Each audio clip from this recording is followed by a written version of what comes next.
Hello and welcome to Maverick Mastery, episode 13, summary-based questions for this week. The way this works is there are going to be 5 questions that I saw here, then there will be 5 questions that I will display on the screen for you to practice. The answer key for the 5 questions will be present in the description box below this video. Okay, let's start.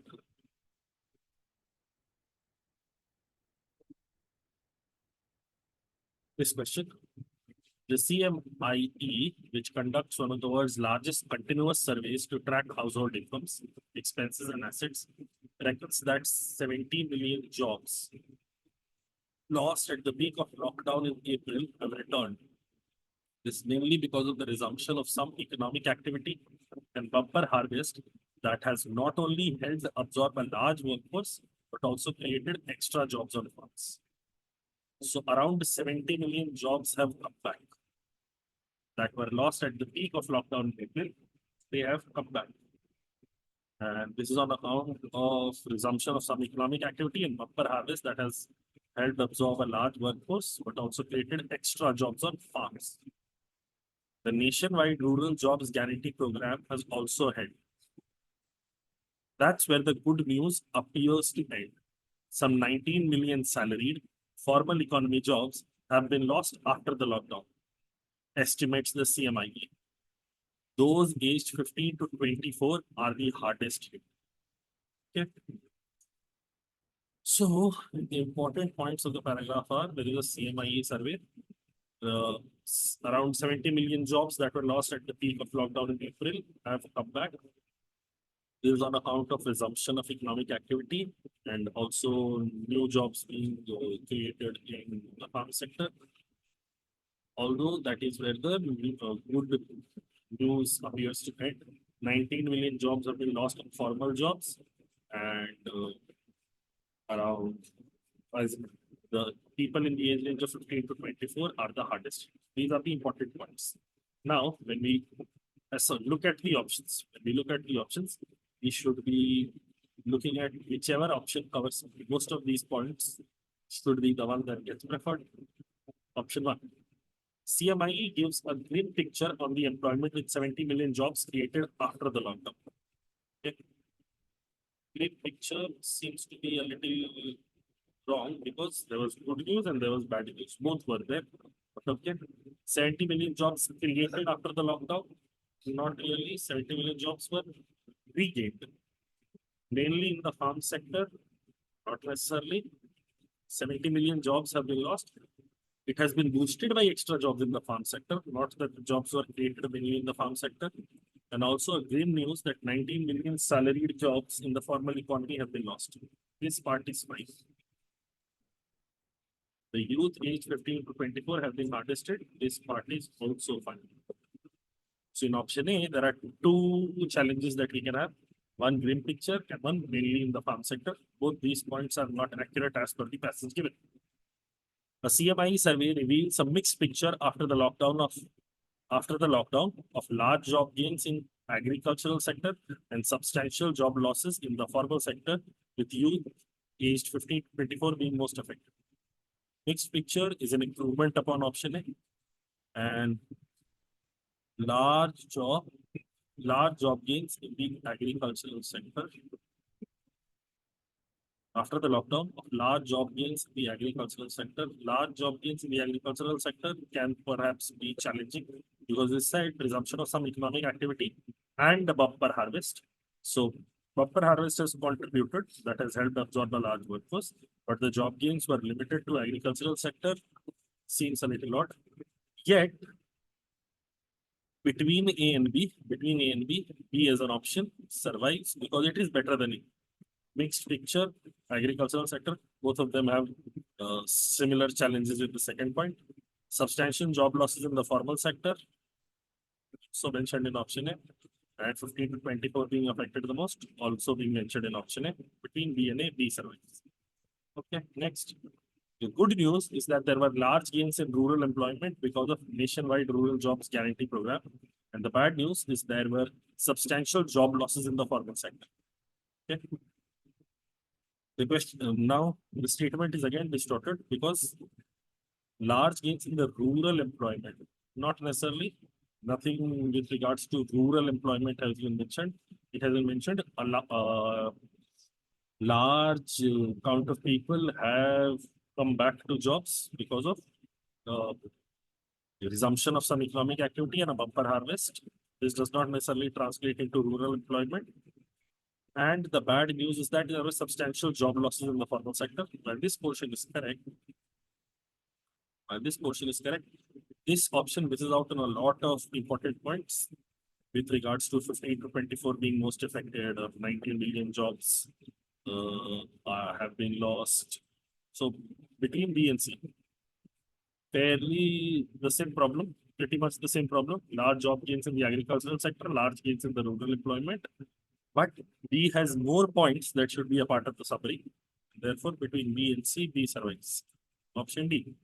Youth between the ages of 15 to 24 are most affected when it comes to employment because they do not possess skills or expertise that the older generation has. This is outrightly wrong as a summary for the above paragraph, because the above paragraph was talking of recovery of some degree of jobs and also losses for 19 million, and then 15 to 24 are most affected. Why are they most affected has not been talked of, but this is attributing it to their lack of skills or expertise that the older generation had. So among the four available options, despite B having this not so agreeable point, among the four options, B is the best one, and therefore should be the answer. Okay. Next question now. Most definitions of big data don't take account of its inherent humanness, nor do they grapple meaningfully with its implication for the relationship between technology and changing ways of defining ourselves. Okay. See, saying big data doesn't take account of its inherent humanness. If you try to interpret it at this given time, I don't understand. I have absolutely no clue what inherent humanness refers to. But I can keep a marker here. Most definitions of big data don't take into account its inherent humanness, nor do they grapple meaningfully with its implication for the relationship between technology and changing ways of defining ourselves. This I can perhaps make sense. The way we engage with technology, the way our identity is impacted by our online selves, that is perhaps being referred to here. But inherent humanness, I have no clue, but I will call it inherent humanness. What makes new collection of data different and therefore significant is their quality of being generated continuously from people's mundane, scarcely thought through, seemingly tiny actions such as tweets, Facebook likes, Twitches, Google searches, online comments, one-click purchases, even viewing but skipping over a photograph in your feed, along with the intimacy of these actions. Okay. What is different about big data from traditional sources of data is how it is generated continuously, from your seemingly insignificant, everyday, boring acts of how you engage with the online world, tweets, Facebook likes, Twitches, Google searches, so on and so on.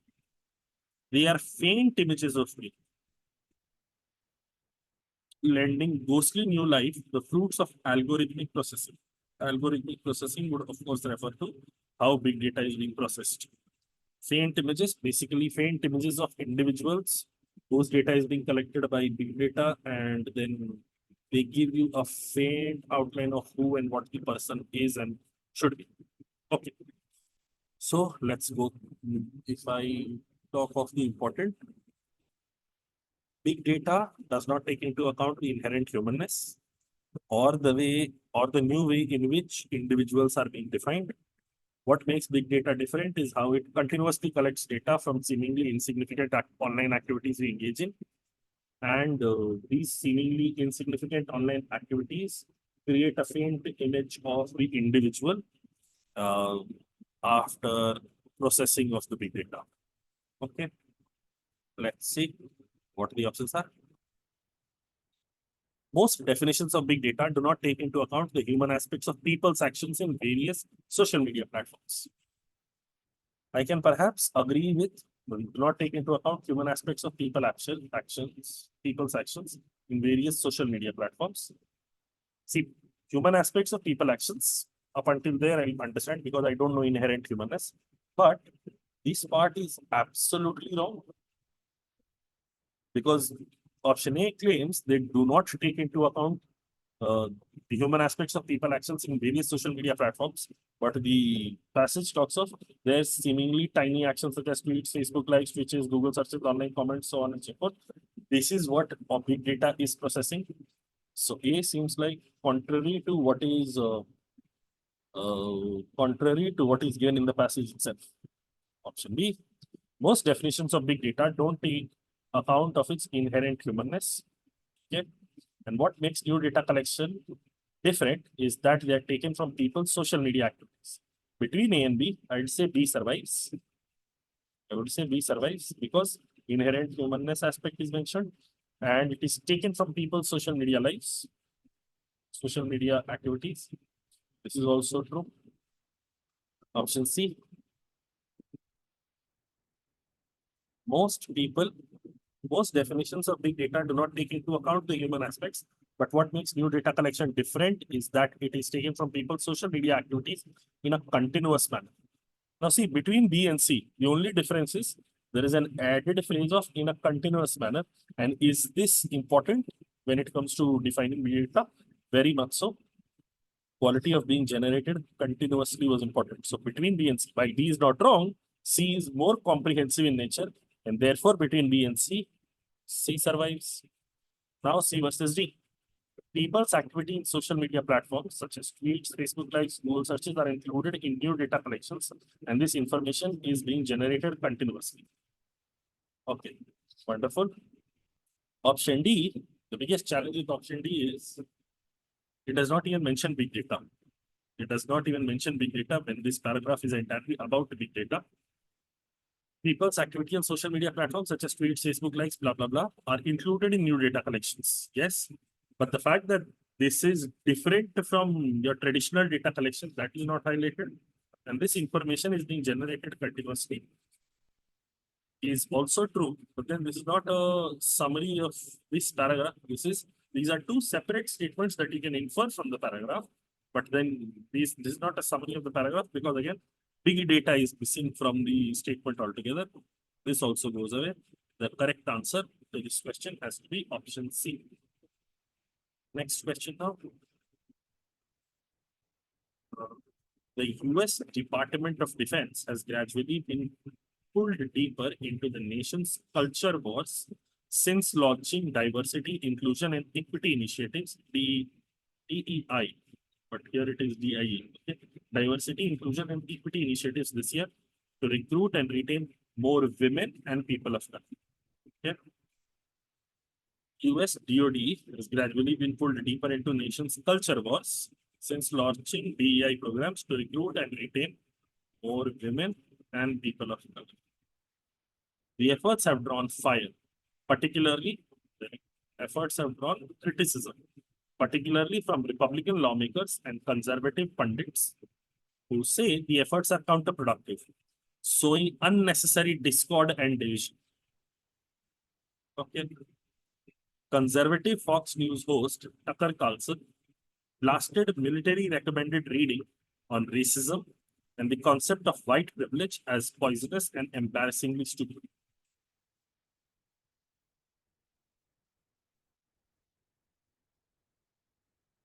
Okay. Essentially, DoD has been pulled deeper into culture wars ever since the launch of DEI initiatives, by which they are trying to hire and retain more females and more people of different ethnic backgrounds, people of color. And this has been criticized by Republican lawmakers and other conservative pundits. Then an example of Tucker Carlson is also mentioned. Okay, let's go through the options. The efforts of the US Department of Defense to recruit more women and people of color have been sharply criticized by Republican lawmakers and conservative experts alike. Seems fine, except the fact that it was not just to recruit, it was also to retain. It was not just to recruit, it was also to retain. But in its current form, there is nothing wrong. There is nothing wrong with it or nothing that seems too much out of place. Option B. Conservative host Tucker Carlson has sharply criticized the efforts of US Department of Defense to recruit more women and colored people as being poisonous and embarrassingly stupid. Okay, two things. One, conservative host Tucker Carlson was mentioned as a example of how the Republican lawmakers and conservative pundits are against the idea of DEI. This is an example of a larger issue. That larger issue should come to the Assembly. Additionally, he has called not the efforts to recruit more women and colored people as being poisonous. He is saying recommended reading on racism and concept of white privilege as poisonous and embarrassingly stupid. So between A and B goes away, A survives. Okay. Option C. The efforts of the US Department of Defense to recruit more colored women have been savagely criticized by Republican lawmakers and conservative experts who feel this move is retrograde and will cause more friction and divisions. Now see, the problem with option C is saying the effort to recruit more colored women. It is not colored women, it is more women and people of color. Two separate groups were being talked of. Here they have found the intersection of those two separate groups and stating they are being, as in they are looking to hire them. What makes option C better? What makes option C better is A simply states that it has been sharply criticized. But in option C, they say it has been savagely criticized. Who feel this move is retrograde. They have also given a reason why it has been criticized. Reason why this has been criticized. So between A and C, if you end up choosing, as in between A and C, I feel while the reason is a welcome inclusion, the fact that the group that is being referred has been completely distorted makes option C worse. Option A survives. Last option now. The effort of the US Department of Defense to recruit more women and colored people has been sharply criticized by Republican lawmakers and conservative pundits who feel this move will result in more friction and divisions. And absolutely wonderful. See, the problem with option C was more colored women, but here recruit more women and colored people. So the grouping is correct. And this also has the reason mentioned with it. So between A and D, D survives, D should stay. Hopefully you realize option D is not perfect because option D is only talking of recruitment, whereas the passage talked of recruitment and retention. Both these ideas are mentioned, but the option D only talks of recruitment. But given the challenges with other options, D still remains the best one, and that should be the answer. Next question now. Questions about what experts call managed retreat transcend geography, culture, race, and socioeconomic status. In some cases, wealthy shoreline communities face very high climate risks and choose to stay. But it's unequivocally true that low-income people, communities of color, and indigenous peoples often face untenable decisions when faced with managed retreat. Okay. Now understand, managed retreat as a concept may not necessarily be familiar to everyone, but based on the reading of the passage, you can understand. Let's say you're living close to a shoreline. This is where your house is. Something like this.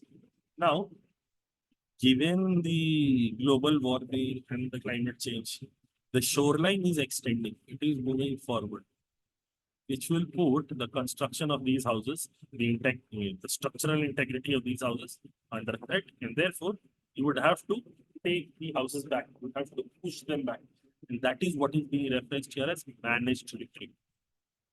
Questions about what experts call managed retreat transcend geography. It is not limited to a location. It is all across the world.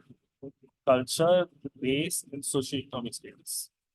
As in, it is an all-pervasive issue. It is not just limited. It is not a problem being faced by one particular group. It is an all-pervasive issue. All sorts of people face the same issue. But the difference is, wealthy shoreline communities face a very high climate risk and choose to stay. They have a choice to stay. But it's unequivocally true. But it is absolutely true that low-income people, communities of color, and indigenous people often face untenable decisions when faced with managed retreat. Basically, wealthy people have a choice that they're exercising, but the other group, the non-wealthy people, communities of color and indigenous people and low-income people, they don't really have a choice. They have to take decisions based on as in contingencies that they cannot really influence. Okay. Let's read through the options. Option A, managed retreat impacts every type of group or community, absolutely, including the rich. But it is not so difficult for low-income, colored, and indigenous communities. This is absolutely contrary to what the passage said. The first part of it is fine. It impacts every group or community, including the rich, but it is more difficult for low-income, colored, and indigenous communities because they don't have a choice. The wealthy people have a choice. The non-wealthy people don't have a choice. So this is completely inverse of what the passage was saying. Let's go to option B. Low-income people, colored communities, and indigenous people are most at risk during managed retreat. Again, between A and B, see, even B is very, very bad. B is extremely bad because they are most at risk. Most at risk. You can make an argument against it. The managed retreat, the questions about what experts call managed retreat transcend geography, culture, race, and socioeconomic status. Everybody is at risk. And therefore, claiming that these groups are most at risk during managed retreat would be faulty. But then you can make an argument, this is accurate because the wealthy group, the socioeconomically advantaged group, has an option. They make the choice to stay or leave, whatever they do. But the other group, this group that is referenced, low-income group, colored communities, and indigenous people, they don't have a choice. Because you don't have a choice, you are most at risk. You can make that assertion. Therefore, between A and B, for the time being, B survives. Option C. Although managed retreat may affect any type of racial, cultural, or socioeconomic group, it is particularly unsupportable for low-income groups, colored people, and indigenous communities. Absolutely wonderful.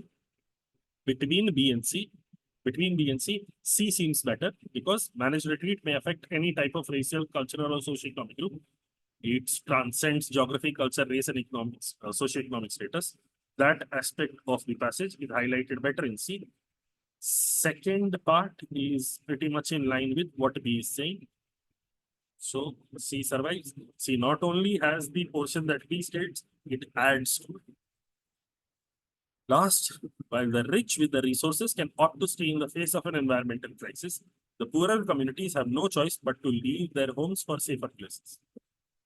C and D both seem fine. Both seem fine. But the problem with D, they haven't really mentioned managed retreat. Additionally, see, it says environmental crisis. Managed retreat is on account of global warming, on account of the shoreline increasing. Environmental crisis could be something of the form of earthquake or a volcano erupting.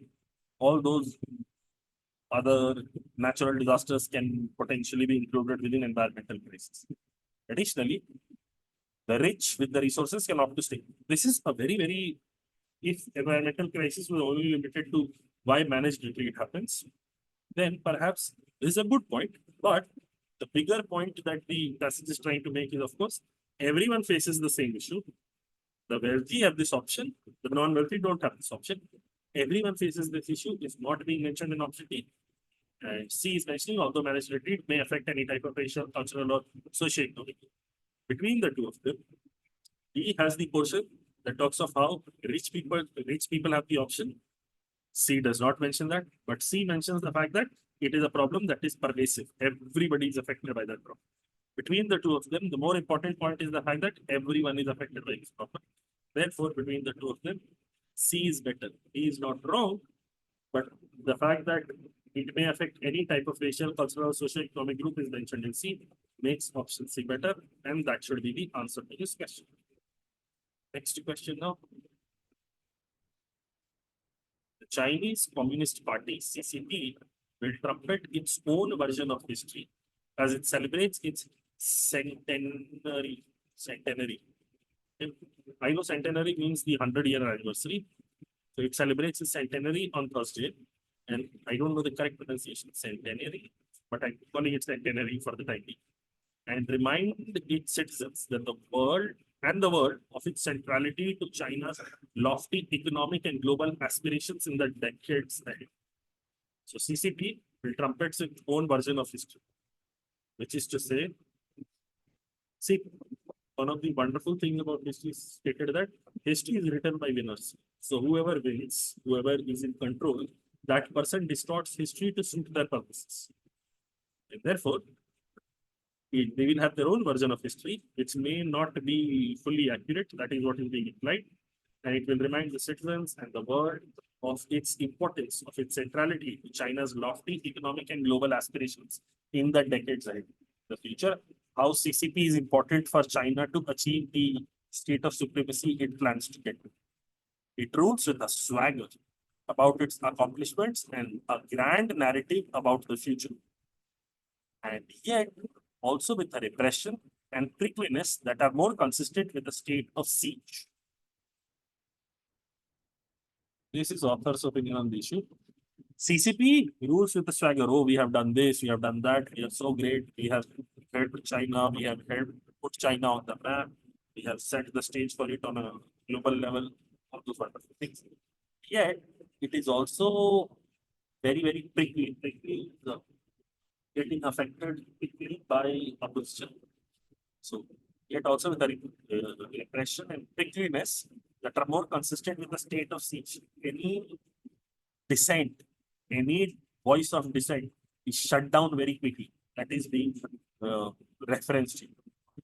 China's party's leaders still fret about what happened to their Soviet counterparts. Which is to say, in Soviet also, we had a version of CCP or the, let's say, philosophical forerunners of CCP that were in power in Russia. China's party leaders still fret about what happened to their Soviet counterparts and are determined to avoid a similar fate.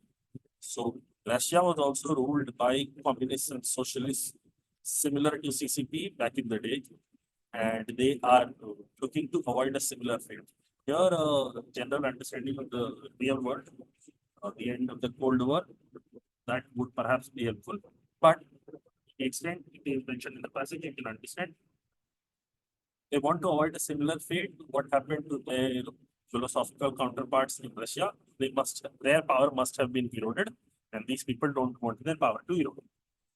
China's Leninist party has fared much better, but it nevertheless has good reason to be wary of the 2020s will be an important acid test. Okay. Now, when we say China's Leninist party, so Lenin was a communist supporter, Russian leader. If you know it, great. But then you can also understand Chinese Communist Party has been referenced as Leninist party. It's very much like political parties or political affiliations usually have some nicknames. Like the Republican Party is known as the Grand Old Party, the GOP in the US. That's it. I only limited to that. So CCP is being referred to as the China's Leninist party has fared much better in terms of not becoming obsolete, in terms of not losing its power compared to what happened to their Soviet counterparts. But it still has, an acid test coming up in the 2020s. Basically, its power might get challenged, and how they fare in this period is going to be a proving ground for them. Okay, let's go through the options. Option A. Although CCP brags about its accomplishments, the 2020s could prove to be an acid test for its survival. No problem at all. The points that it is missing is centenary year and the fact that there is a state of siege. It is strictly about any sort of design. But the things mentioned are not wrong. Things mentioned are fine. China's CCP is determined to avoid a similar fate to that of their Soviet counterparts by being repressive to its citizens. Between option A and B, I'd say A is better because there were 3-4 main points. First, 100-year anniversary. They are bragging about their accomplishments, centrality to China's economic and global superpower ambitions. and they they talk with swagger about their accomplishments, but they are also prickly about any sort of dissent. They are always worried about what happened to the Soviet counterparts, but they have fared better. 2020s could prove to be an asset test. These are all the important points.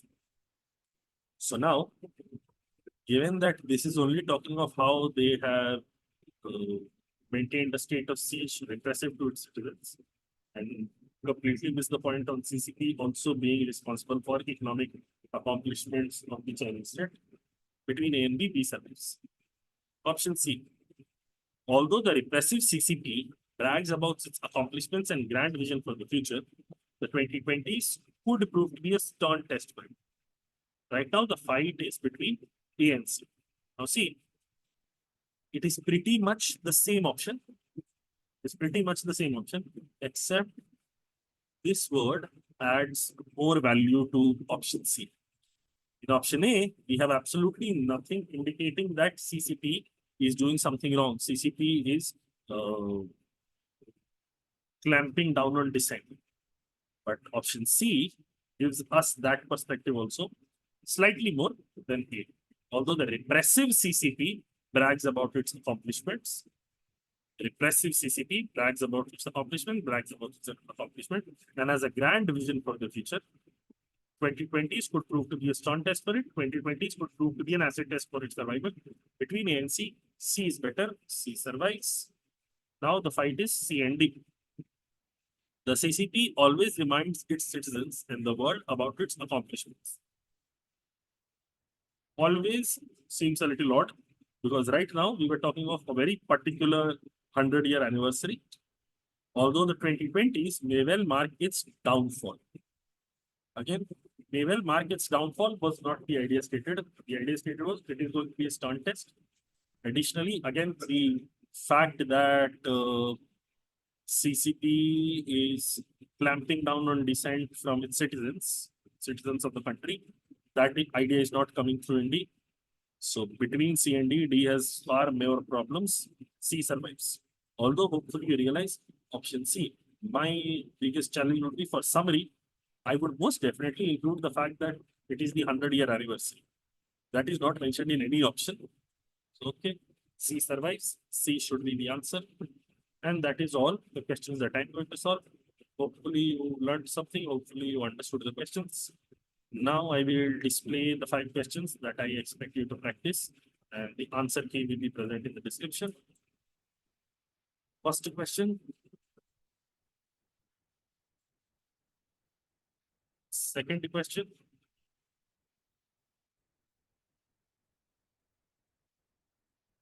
Third question.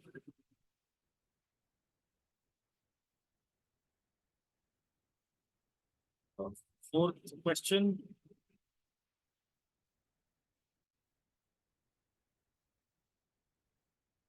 Fifth question. And that's it. All the 5 questions are these. I would expect you to solve them. Check your answers given in the description box. If all of them are right, good on you. If all of them are not right, no problem. We are learning. That will be fine. That will be all for this episode. See you again next week. Bye.